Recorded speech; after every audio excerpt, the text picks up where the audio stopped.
Tools can change over time. They can evolve, and sometimes they evolve slowly.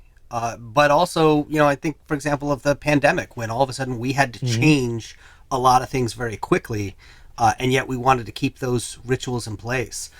As we said in the outset, the idea behind these rituals is that it connects you to things in the past, and it also connects you to the hopes for the future. What are the important things to think about as rituals change, or if you are in charge of a community and you are seeing rituals involve, what's important to keep in mind there? Yeah, well, rituals are always created by someone, and they're not necessarily magic, which is to say that we can modify them as our participants change. For example, there are a lot of communities, social communities, athletic communities that were all men for many, many years, and they're no longer all men. Well, it would be silly to continue the exact rituals that those communities had while they were all men when they're no longer all men. So we can recognize we've changed, memberships changed, the values have changed, the times have changed, and it's okay to change rituals. In fact, if the rituals don't change, that's a sign of stagnation. That's a sign of not recognizing that the world has changed, numbers have changed, the technology has changed, and there's a way to do it differently.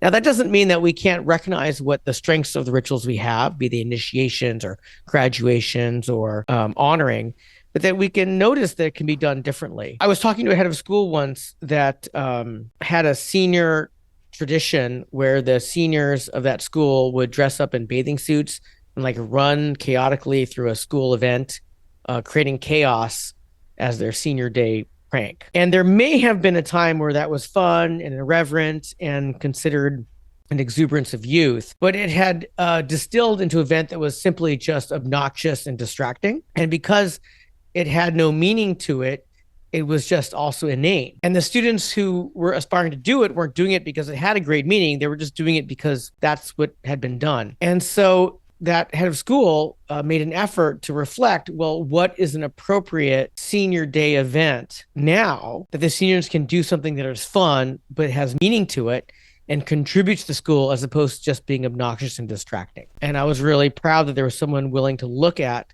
what the tradition was and ask, is this appropriate for us anymore? So I'm sensing a theme throughout all our conversations, which is that it's really about the meaning. And it's not so much about the external stuff or the details of it, as long as the meaning is conveyed and the meaning is received and the meaning connects people to each other or to the future or to the past in the way that it needs to do so. Is that right? I mean, Yeah, well, relationships live within meaning, Seth, because if there's no meaning, then it's largely transactional. And if it's transactional, then we're calculating, well, how does my investment, my time, my attention deliver to me the value that I want? And that's going along with all the other people participating. Whereas when we have a relationship and community that's non-transactional, as I say, relational, then we don't have to calculate all the time. There may be a time where a particular group of athletes is too exhausting for me to keep committing to, but I'm not calculating every time someone asks for a favor or they want to borrow equipment or they need a pickup that, I'm thinking, well, gee, what's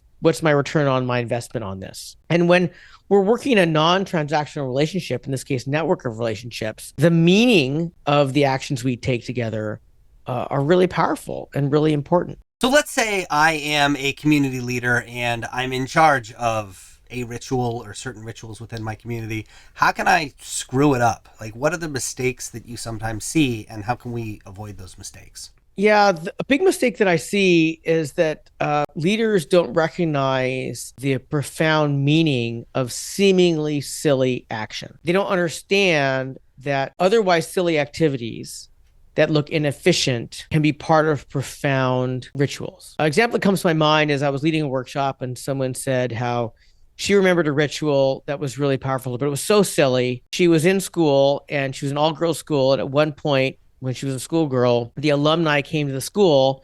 And at a certain part of graduation from one grade to another, but not a big graduation like high school, the alumni would give a big yellow ribbon to the current schoolgirls. And she talked about how meaningful that was to her as a little girl to get this big yellow ribbon from an alumna. And I remember being sad when she shared this with me because she had just decided that it was silly that she thought it was wonderful to get this big yellow ribbon from an alumna, which what I saw in that ritual was that a student was getting a token of membership and maturity from an elder in this community. And that's why it was meaningful.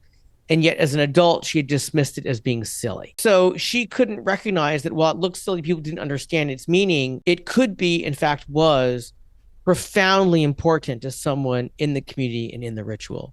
In the book, I talk about how, for example, even as adults, there are people who go into stadiums and watch rituals where laundry, literal laundry, is raised up in the stadium, be hung high up. And they call that a jersey retirement, right? When a jersey is retired for a stellar athlete. Most of the world thinks it's pretty silly to take clothes and hoist it up while people are watching and just hang it in a large room. But it's not silly to the people who want to honor the athlete who wore that number and recognize that that jersey is being retired. So the mistake is to look at the activity and just dismiss it as silly without first asking and inquiring, is and how is this important, no matter how silly the action may look to an outsider. I'm trying to think about my own life and what I do that's silly, and the first thing that comes to mind is Halloween, because I'm the house on the block that goes all out with just all the animatronic stuff. And I love to take the time to set up the fog machines and have the spooky sound effects and music going and have all the things. And I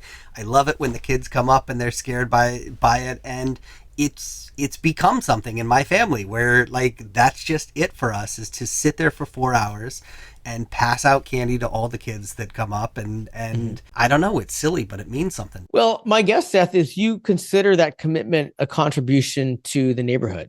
Absolutely. I do. And I don't have a lot of connection to my neighborhood. It's not necessarily like it was when we were growing up and everybody knew all their neighbors, but this is a way that I can connect with my neighbors. And yeah, so it sounds like for you, it's a way of you expressing to your neighbors that I care, that there is joy and camaraderie and some kind of commitment to the fun in this neighborhood, and that you're willing to make it, you want them to see that.